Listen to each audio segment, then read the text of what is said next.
Он снова здесь. Человек-камень. Живой экспонат музея нулевых, эталонная единица измерения пацанского кино. В убежище Джейсон Стейтем устраивается на новую работу. На этот раз он – профессиональный беглец от самого себя. Сюжет прост, как удар по лицу. Бывший элитный убийца Майкл Мейсон прячется на скалистом острове у берегов Шотландии, где единственное развлечение – смотреть на шторм и разговаривать с чайками.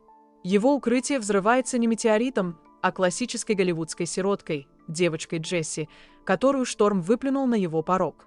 Ее родители мгновенно отправляются в небытие, и Стейтему приходится делать выбор – продолжить медитировать на волны или снова стать машиной для убийств. Разумеется, он выбирает второе. Его прошлое, в лице бывшего куратора из Ми-6 и отряда безликих головорезов, настигает его в первой же лавке, где он покупает молоко. С этого момента начинается великое и унылое путешествие по знакомым декорациям. Стейтем в этой роли как дорогой, отполированный, но абсолютно тупой инструмент. Он идеален в своей ограниченности. Его герой не эволюционирует, он просто переключается между двумя режимами – мрачное молчание и мрачное молчание с последующим переломом конечностей. Он не играет, он демонстрирует. Его лицо – это каменная плита, на которой опытные зрители могут прочесть только три эмоции. Легкую досаду, когда противник живет дольше 10 секунд, сосредоточенность, когда нужно вести машину по встречной полосе, и призрачное подобие нежности, одно на весь фильм в сцене с горячим шоколадом. И в этом есть своя гениальная честность. Стейтем не пытается казаться тем, кем он не является. Он – торговая марка, человеческий аналог надежного внедорожника, без изысков, но проедет везде. Настоящее открытие картины – юная Бодхира и Бреднах в роли Джесси. Девочка не плаксивая обуза, а остроумный, колючий и выживший попутчик. Ее химия со Стейтемом работает лучше всех сценариев. Это молчаливое партнерство двух раненых зверей, где взрослый учит выживать, а ребенок напоминает, ради чего это делать. В их тихих сценах, на залитых холодным светом утесах, убежище почти становится тем, на что замахивается – камерной драмой о травме и искуплении. Почти.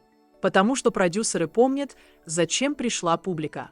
И публика получает свое. Разборки в пабе, где каждый стул становится оружием. Автопогоня по узким дорогам, где машины крошатся с тем азартом, с которым дети ломают игрушки. Финал в заброшенном порту – идеальная песочница для демонстрации навыков. Режиссер Рик Романва здесь не изобретает велосипед, он лишь смазывает его цепь. Экшен снят без цифрового пафоса, с акцентом на физическую мощь и геометрию удара. Здесь нет балета на тросах, есть тяжелая, грубая работа.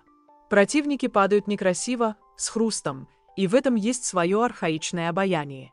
Это экшен как ремесло, а не как шоу. Но именно в этой ремесленнической добротности и таится главный изъян. Убежище безопасно. Оно не рискует ни на йоту.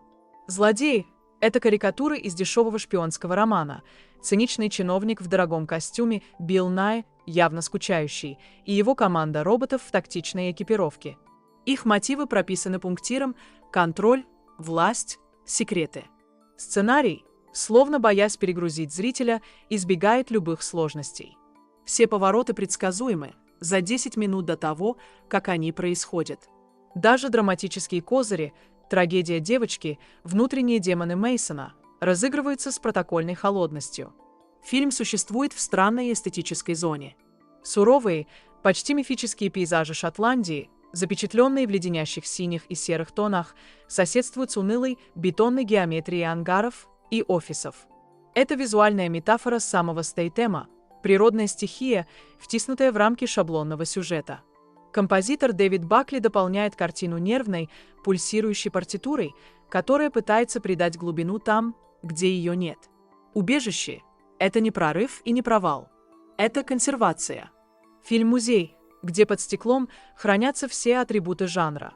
Молчаливый герой, несправедливость, сирота, погоня, финальная бойня. Стейтем, как всегда, профессионален. Он не врубает свой образ, он является им. Но в этом и заключается главная меланхолия проекта. Смотря на его идеально отточенные, лишенные суеты движения, Понимаешь, что наблюдаешь за великим атлетом, который уже 20 лет бежит по одному и тому же треку. Он все еще быстр. Он все еще точен. Но горизонт не меняется. Фильм для тех, кому нужно не кино, а ритуал – увидеть, как живой артефакт эпохи DVD снова и снова подтверждает свою исправность. В итоге «Убежище» – это четкий, холодный расчет, аванс на доверие фанатов. Оно дает ровно столько, сколько обещает, и ни капли больше. Это не вызов, а подтверждение статус-кво.